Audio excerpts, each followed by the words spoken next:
Kalau manusia itu tidak saling berkorban untuk sesamanya, bubar hidup ini. Kalau tidak ada orang yang mau berkorban, besok pagi kiamat. Kalau tidak percaya, misalnya di situ saya tulis, orang tua misalnya, anak bukan saya yang ngatur, urusannya Gusti Allah, punya takdir sendiri, sudah. Anaknya terus dicuekin. Baik. Nanti guru-guru juga begitu. Ngapain aku capek-capek ngajar? Ngapain aku capek-capek ngurusi murid-murid mahasiswa, wong diajar sampai capek ya kayak gitu kelakuannya. Urusannya dewe-dewe. Itu kalau semuanya urusannya dewe-dewe. Urusannya sendiri-sendiri, tidak ada yang mau berkorban, bubar hidup ini. Jadi salah satu sunatullah dalam hidup, kita harus mau berkorban. Assalamualaikum warahmatullahi wabarakatuh. Kembali lagi di channel Cahaya Filsafat Online. Kali ini kita akan melanjutkan kembali ngaji filsafat bersama Pak Hodin Faiz dengan tema heroisme episode 7. Sebelum kita mulai, mari kita baca basmalah bersama. Bismillahirrahmanirrahim. Tanpa perlu lama-lama, mari kita mulai. Beberapa perspektif.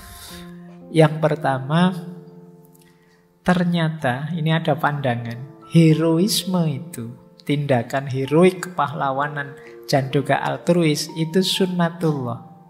Salah satu pola hidup. Jadi sunnatullah itu kan sunnahnya hidup ini. Jadi modenya hidup ini. Rumusnya alam semesta. Baik. Ada yang berteori bahwa kepahlawanan itu kan berarti kesediaan kita untuk berjuang untuk orang lain di luar diri kita, kan seperti tadi. Ini niscaya.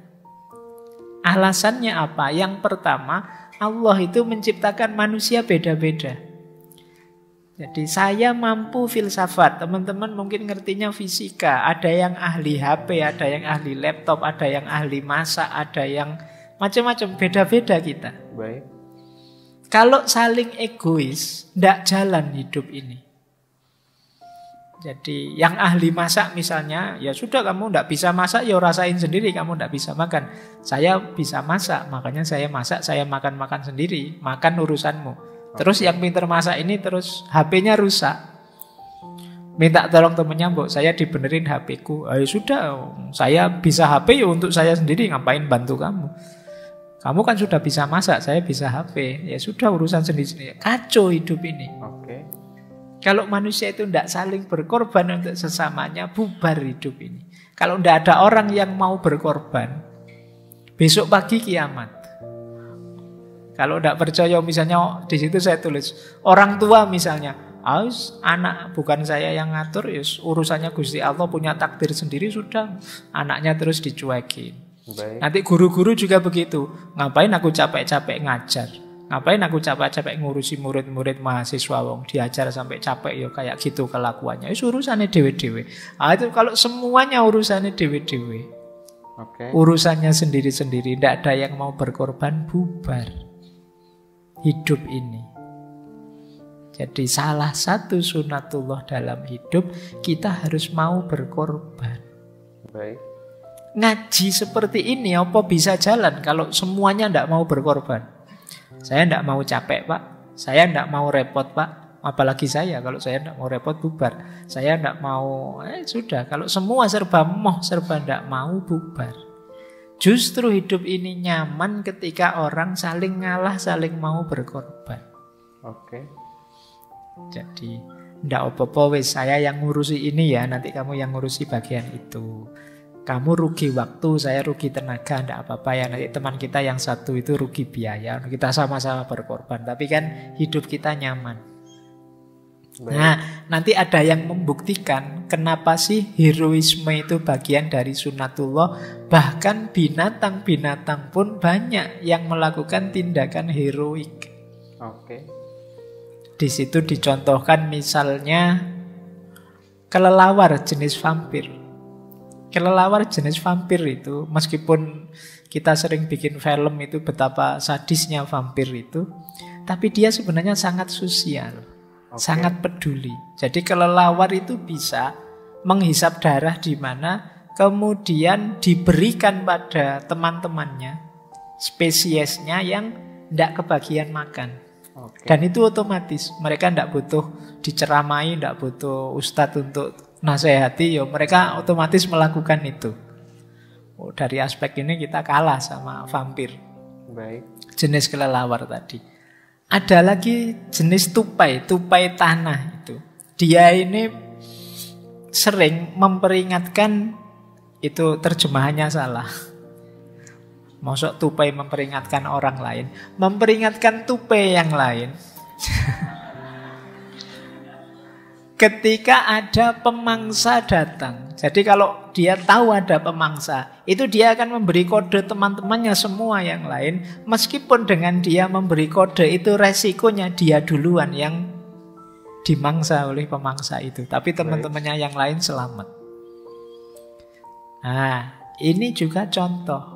Ternyata mekanisme alam itu membutuhkan heroisme. Termasuk serangga tertentu yang sering dicontohkan kan lebah dan lain-lain itu. Itu biasanya yang kelas pekerja. Oke. Mengorbankan dirinya untuk tidak berketurunan. Milih kerja saja untuk kelompoknya. Sementara yang bagian berketurunan, tugasnya bertelur saja, berketurunan saja. Baik.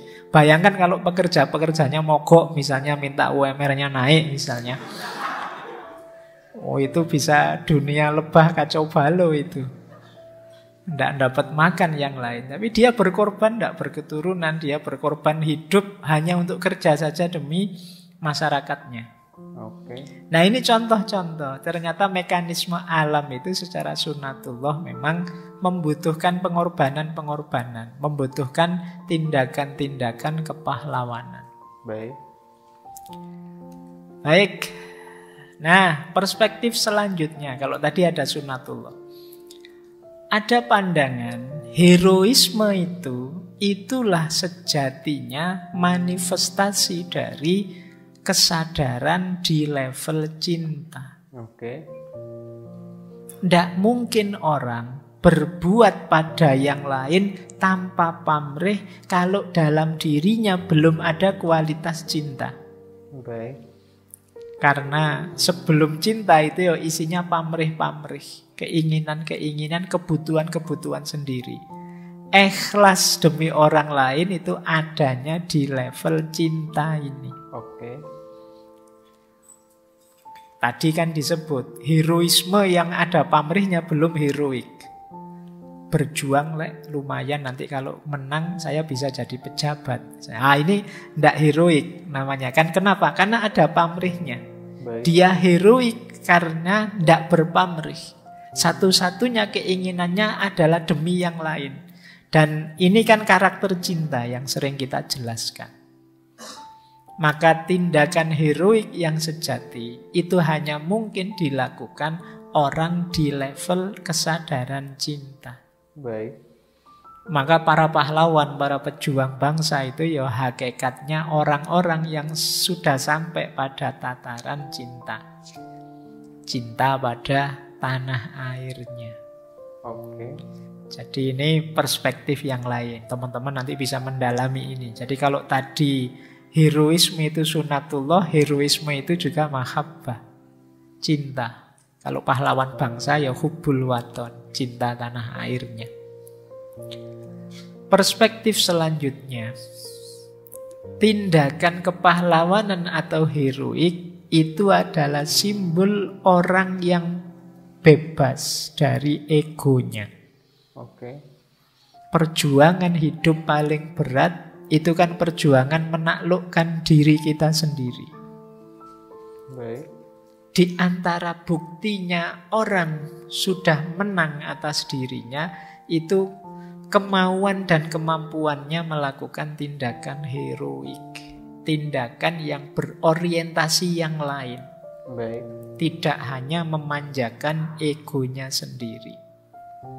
Kalau egonya masih tebal, masih kuat, mungkin melakukan tindakan heroik tapi belum sejati. Karena masih ada keinginan-keinginan egois untuk dirinya. Oke. Tidak untuk yang lain. Jadi ini salah satu perspektif tentang heroisme. Baik. Ada. Tadi sudah dijelaskan ya oleh Pak Hudin Faiz bahwasanya tindakan yang dilakukan oleh orang-orang yang punya sifat kepahlawanan yaitu atas dasar cinta. Jadi dia membantu orang lain, dia mengorbankan dirinya untuk orang lain itu atas dasar cinta, bukan karena pamrih-pamrih minta balasan apa yang dia lakukan. Dan kedua, orang-orang yang mempunyai sifat pahlawan ini sudah bisa mengalahkan egonya sendiri. Akhirnya dia yang sudah mengalahkan egonya sendiri biasanya melakukan sesuatu, membantu orang lain juga tanpa pamrih-pamrih gitu, tapi atas dasar ketulusan yang dia lakukan. Oke, kita lanjut. Lagi perspektif yang lain. Ini perspektif ini nanti teman-teman coba direnungkan. Orang yang mampu melakukan tindakan heroisme itu adalah orang yang sudah tidak terikat lagi oleh hal-hal duniawi dan kesenangannya. Tidak mungkin orang yang terikat itu mau tulus melakukan tindakan heroik atau altruistik tadi. Baik. Justru tindakan heroik ini bisa lahir kalau orang sudah terbebas dari keterikatan duniawi. Ini yang membuat heroisme itu tindakan yang mulia. Tadi dia disebut sebagai nilai yang tertinggi dalam hidup ini. Baik. Nah, ini ada beberapa renungan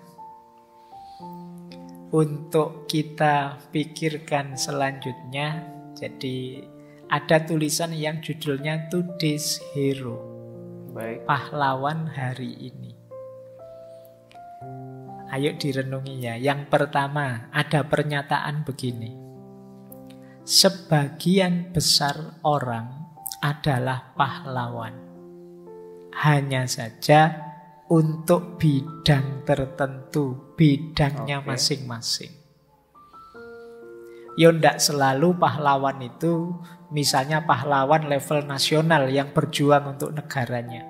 Paling tidak setiap orang mungkin ada yang pahlawan untuk keluarganya, pahlawan di lingkungannya, dan lain sebagainya. Baik. Jadi sebagian besar orang adalah pahlawan meskipun bidangnya beda-beda. Sebagian besar ya, ndak semuanya. Berarti ya sebagian besar kita. Oke. Yang kedua, sebagian besar orang adalah pahlawan. Hanya saja belum ketemu momennya.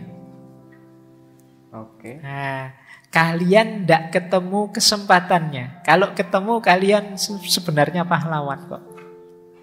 Saya itu tidak tega misalnya kalau ada orang kesulitan keuangan. Hanya saja selama ini saya belum pernah ketemu orang yang kesulitan keuangan. Jadi kepahlawananku belum terpancing keluar.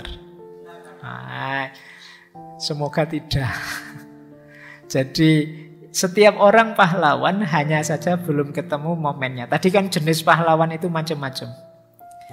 Nah, kepahlawananmu mungkin belum terpancing keluar, momenmu belum ketemu. Oke. Sehingga potensimu yang besar tidak keluar. Saya kalau ketemu orang kekurangan uang tidak terlalu kasihan. Saya kasihan kalau ketemu orang sakit parah misalnya. Nah, kepahlawananmu keluar mungkin berhadapan dengan orang sakit parah. Baik. Saya tidak tega kalau ada anak-anak dibully. Cuma kamu belum pernah ketemu langsung itu. Kalau ketemu langsung, wah kamu bisa tampil jadi pahlawan. Dan banyak. Mungkin momen-momen yang harusnya di momen semacam itu pasti kamu bisa jadi pahlawan. Cuma momennya belum ketemu. Oke. Atau yang ketiga, sebagian besar orang adalah pahlawan, hanya saja belum paham situasinya. Jadi dia tidak tahu, ini sebenarnya saatmu jadi pahlawan loh. Cuma karena kamu tolah-toleh saja, melongo saja, tidak jadi akhirnya. Oke. Harusnya kamu bisa ini di momen ini jadi pahlawan. Cuma kamu belum memahami situasinya atau mengabaikan situasinya. Baik. Jadi pahlawan itu bisa dari mana saja, termasuk dirimu. Cuma mungkin sesuai bidangmu, mungkin kamu belum ketemu momennya, atau sudah ketemu tapi kamu tidak sadar. Oke.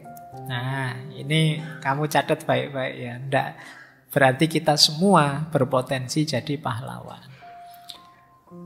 Nah, kemudian ada lagi 3 lagi. Mungkin perlu kita renungi tentang kepahlawanan. Yang pertama, sejarah dan kemajuan manusia banyak didorong oleh orang-orang biasa. Baik. Yang kadang-kadang melakukan hal-hal luar biasa. Jadi tidak selalu orang-orang istimewa. Jadi itu yang tadi saya sebut, kalian semua ini berpotensi jadi pahlawan. Kenapa? Dalam sejarah dunia ini banyak sekali terjadi orang biasa melakukan hal luar biasa. Dan dari situ sejarah bergerak. Tidak selalu sejarah itu digerakkan oleh orang-orang penting, orang istimewa, anaknya raja, anaknya dewa, dan lain sebagainya. Itu kan banyak didongeng yang kayak begitu. Dalam kenyataannya ya sejarah itu digerakkan oleh orang biasa, tapi mereka melakukan hal-hal luar biasa. Baik. Kemudian ada lagi pandangan kita harus waspada terhadap cerita-cerita, cara berpikir yang memposisikan kita jadi orang biasa. Oke. Jadi objek untuk diselamatkan, objek untuk dibantu, objek untuk diringankan, dan lain sebagainya.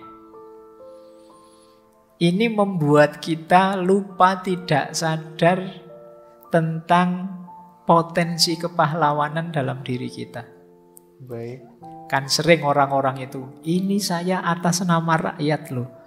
Itu ya mungkin enggak. Tapi narasi-narasi semacam ini memposisikan kita hanya jadi orang biasa yang perlu dibantu, yang perlu diselamatkan, yang perlu didukung.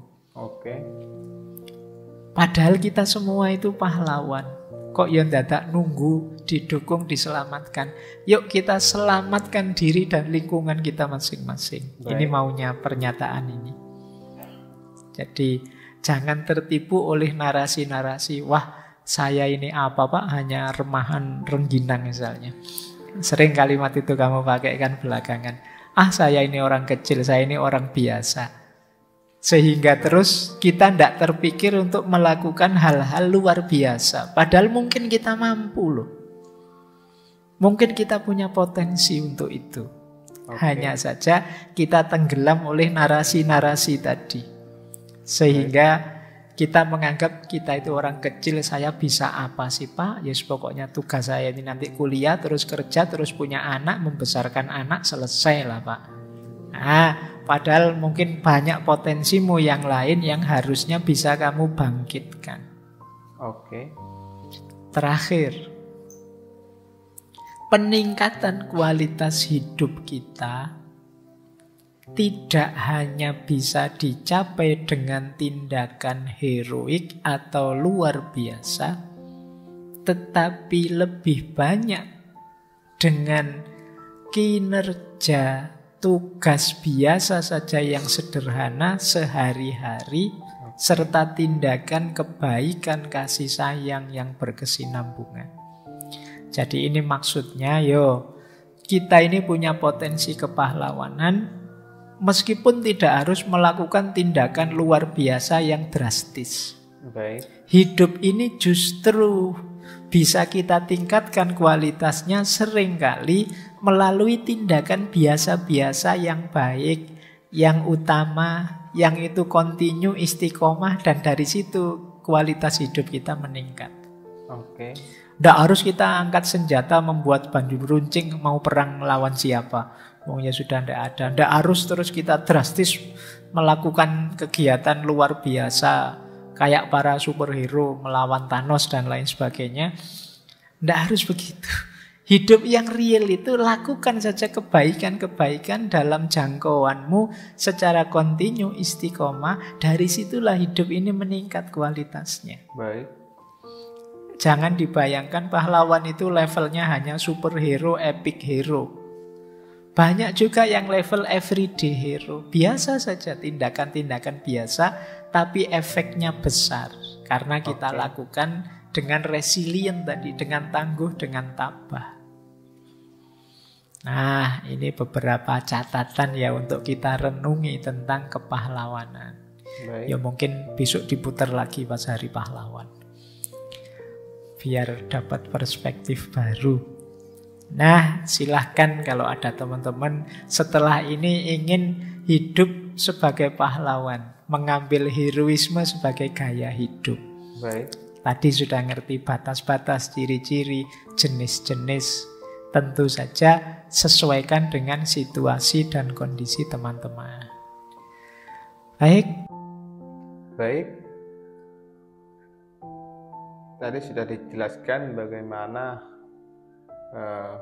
perspektif-perspektif seorang pahlawan ya. Jadi jangan pernah mengecilkan diri kita sendiri, karena setiap kita adalah pahlawan di bidang masing-masing. Oke, thank you yang sudah menonton sampai selesai. Kurang lebihnya mohon maaf. Wassalamualaikum warahmatullahi wabarakatuh.